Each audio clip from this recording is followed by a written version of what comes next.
The following is a rather long poem entitled Journey Through a World Desperately Out of Balance. Climbing Franklin Avenue in search of a view in the Hollywood Hills, accosted by signs forbidding trespass, warning of armed and private justice. No view to be found, multi-million-dollar estates commandeering the horizon, not an itinerant soul in sight, except for Spanish-speaking gardeners in coveralls and armies of servants hired to sustain the elaborate and costly American dream. Meandering through the back alleys and corridors of downtown Los Angeles, homeless and the dispossessed everywhere, at nightfall they scatter like gypsies, staking claim to park benches and whatever space that will accommodate. Members of a vast itinerant army without leadership or purpose, not so pleasant reminders of the dim-witted idea of prosperity. Walking the streets of Las Vegas in the shadows of the towering casinos, business cards proffered by buxom women suggesting sensual delights at competitive rates. A slot machine paradise where cheap food abounds. The siren call of easy riches, a fortuitous throw of the dice. Paradise awaits. Beyond the boundaries of this make-believe oasis of implausible wealth, squalid houses and bereft children, clotheslines with the wash hanging indecorously against the brilliant desert sky, whose occupants are those who service the visitors to the synthetic oasis and clean their toilets and change their besotted bedroom linen, live out their lives without benefit of the dilapidated American dream. Wandering through the D train on its early morning run in that city that moves without rest, where commerce is the clock that time runs on, paying homage to all those curled up on unoccupied seats without a home or safe place, terrified of the shelters where chaos is the norm, where personal safety is left at the door. Paying respects to all those plagued by unsavory demons dancing in their heads, all their belongings deftly placed beneath their seat, to those speaking in tongues, reciting verse they memorized in grade school, airing repetitious arguments with those who gave up on them long ago. To those made wretched by loneliness and wrecked upon the unforgiving terrain of mental illness with its jagged peaks, deep, dark, and foreboding valleys, and perpetual night. Wandering through the tunnels far beneath the New York skyline where whole communities abound, a caravan of sleep-deprived battalions digging out uninviting niches in the stark underground with rats for neighbors, breathing fetid air, a place where hope cannot thrive in a world that has already pronounced them dead.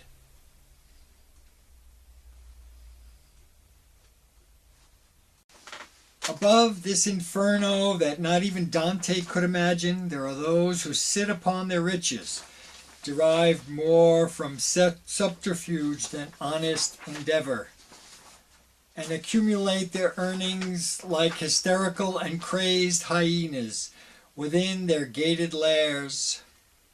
They are incapable of meaningful introspection, a proven ability to build absolutely nothing, a self-proclaimed superior race without the capacity to master anything except treachery and the illustrious art of subterfuge.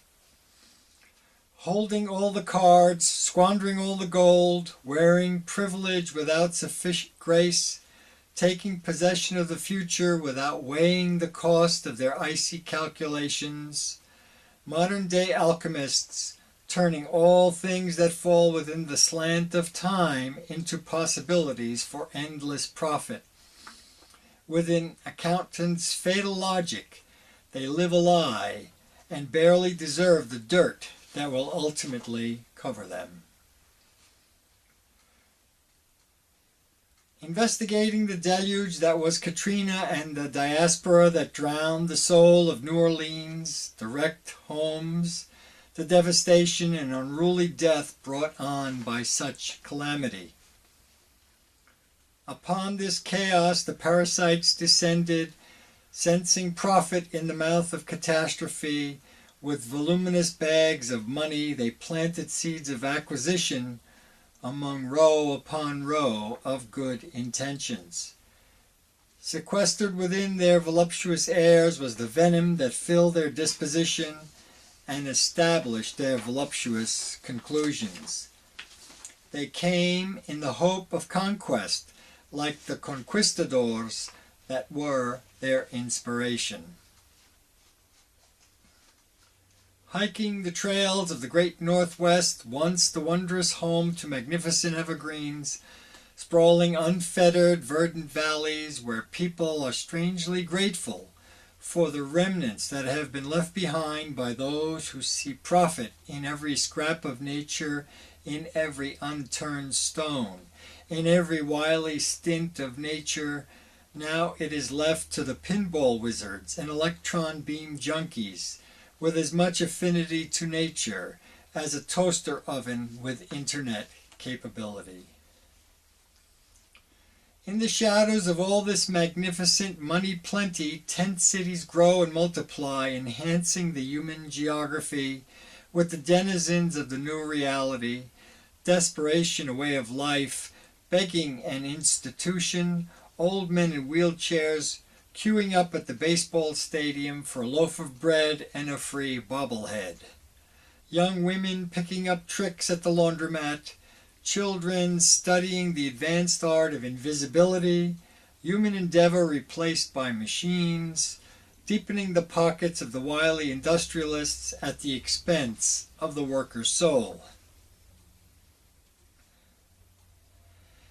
Paying homage to the nation's capital, wandering the halls of power and idle and capricious justice, battalions of lobbyists, agents of the royalty of commerce, solicitors of acquisition, their briefcases brimming with receipts and promissory notes.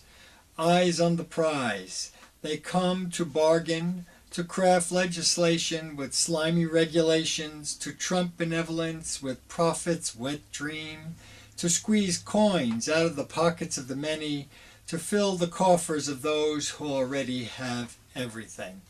They come to usurp the public good for the investment bankers to dismember, piece by piece.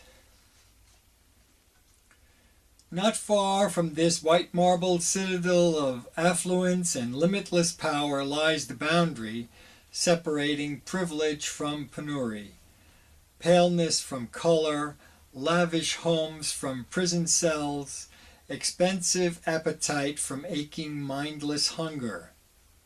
Across the divide, where even the policemen are skittish, where a monstrous bleakness resides, sucking the will from agile minds, shedding hope from the corpse of the spirit into the aching frontier, where guns are distributed like candy, ammunition always plentiful, death always resident, not far from where committees are forever in session, the news being made, deals being crafted, where power is so thoroughly idolized, lies the dark reality of the moribund American dream. A corpse ceremoniously displayed where politicians and their wily aides line up for autographs, vital organs removed, the air scented with only the ghost of reality remaining. Beneath the re-sculptured torso, beneath the painted yet pallid features, all vitality of lifeblood replaced by syrupy substances to forestall but not prevent inevitable decay, with blank death presiding. At the banquet table, to which few are invited, greed is dispensed on golden skewers. Bountiful earth is methodically dispatched, piecemeal with grave intent, into the graveyard of the future. The game is defined, the rules determined, the winners all chosen, all seated. Before them lies the entrails, remnants of the spirit of wizened compassion, all prepared for the return on their investments. After the meal has been thoroughly consumed and spoils divided, the guests impaled on the sharpened edge of inglorious vanity, the crumbs are dispensed with fanfare to barely fill the bellies tormented by hunger, not enough to rescue the dispossessed from their hapless future or quell the restless spirit of the modern age. Thank you.